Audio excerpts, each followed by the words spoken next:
Meanwhile, Cabinet spokesperson Keheliya Ramukwella has said that it is the government that makes a final decision on projects taking place in the country. ඕනෑම කෙනෙකුට නිදහස තියෙනවා. Anyone has the freedom to seek involvement in a project, but it is the government that decides whether to approve it or not. We have a policy on that based on the policy titled Vistas of Prosperity and Splendor. We will not go against this policy. සෞභාග්‍ය ඉදිරි දැක්ම ප්‍රතිපත්තියෙන් පිට කිසි දෙයක් ක්‍රියාත්මක කරන්න නැහැ කියන එක සඳහන් කරනවා. But the Hindu newspaper today reported that Sri Lanka has granted approval for an energy project in 3 islands located off Sri Lanka's coast. The report noted that Sri Lanka's recent decision to pull out of the East Container Terminal deal with India and Japan is not the only challenge to New Delhi's interests emerging this year.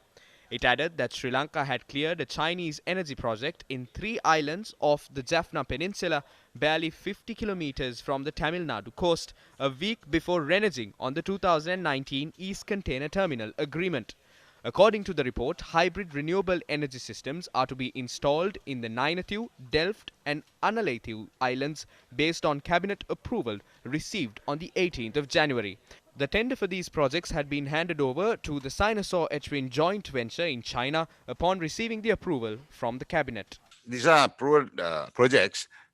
This issue of some complaints were received, and I think that's been looked into, and that will be there'll be an exchange of views, and then this will be discussed in detail with the relevant authorities. Meanwhile, the Sri Lanka Tea Board has signed a memorandum of understanding with Fujian Star China International Trade Company Limited to promote pure Ceylon tea in the Chinese market.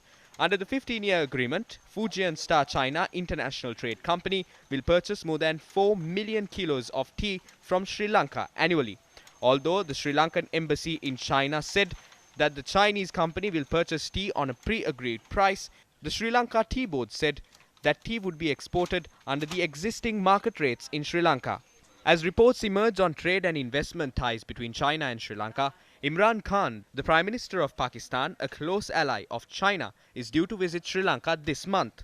The Pakistani Prime Minister will visit Sri Lanka on the 22nd of this month and will deliver a special address in Parliament at 2 p.m. on the 24th of February. මේ අවස්ථාවේදී රාජධානි We are holding diplomatic talks with foreign leaders on several matters.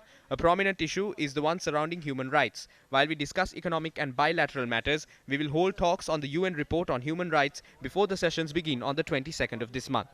අනිවාර්යෙන්ම අපේ යම් යම් සාකච්ඡාවන් ඒ වෙනුවෙන් කරනවා.